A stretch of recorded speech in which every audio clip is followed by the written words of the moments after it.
everyone, and welcome back to the LEGO Theory channel. In today's episode, we're going to cover part 2 of the LEGO timeline, so let's just dive right in.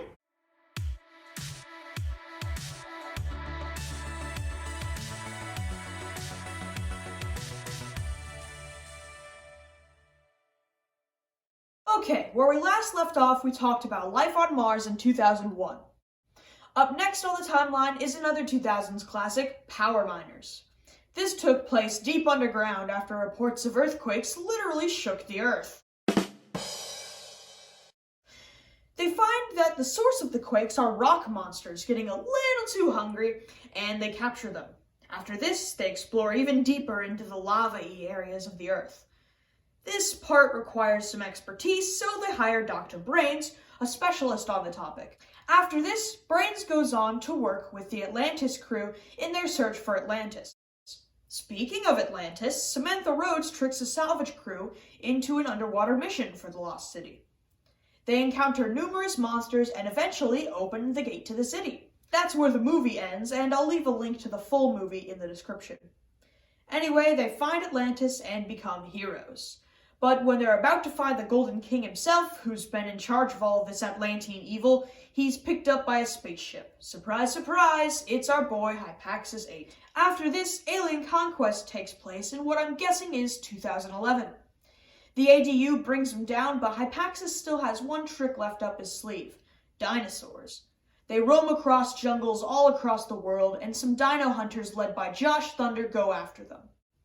After this, at some unknown time period, Mars' mission takes place. We know this comes before everything else because in later themes, they've colonized planets far outside our solar system. At the point of Mars' mission, they're still exploring Mars. Anyway, after Mars' mission, we advance a ton in terms of timeline. We're talking 2050s here. LEGO Galaxy Squad is our first sign of colonization of faraway worlds. Insectoid aliens, brought here by the monster fighters, capture and imprison civilians in sticky cocoon shells. A new, color-coordinated Galaxy Squad fights against them and frees the prisoners.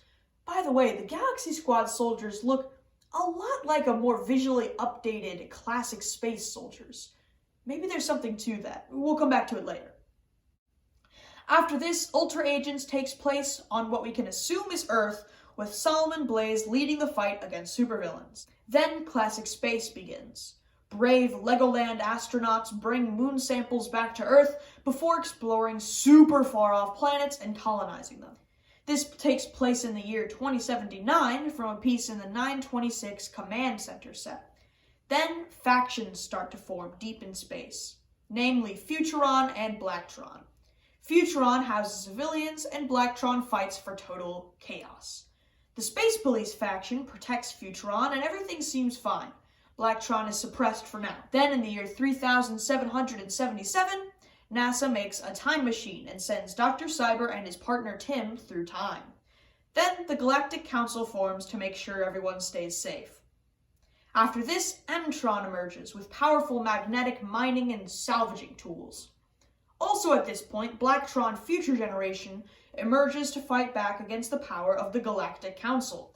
Space Police 2 fights against Blacktron Future Generation, and different factions emerge and fall for pretty much the rest of the timeline.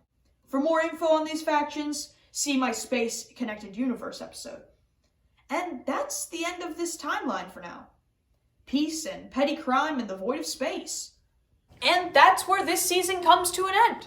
I hope that next season I can provide more content for you guys because I already love the community that I'm building. Speaking of community, I really hope to build a really big one around this idea because I think it holds some merit.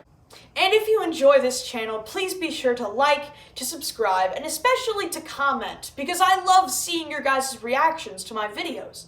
I love seeing that you guys have theories about this stuff too. It's not just me. It truly does help to make my channel bigger and better for Season 2.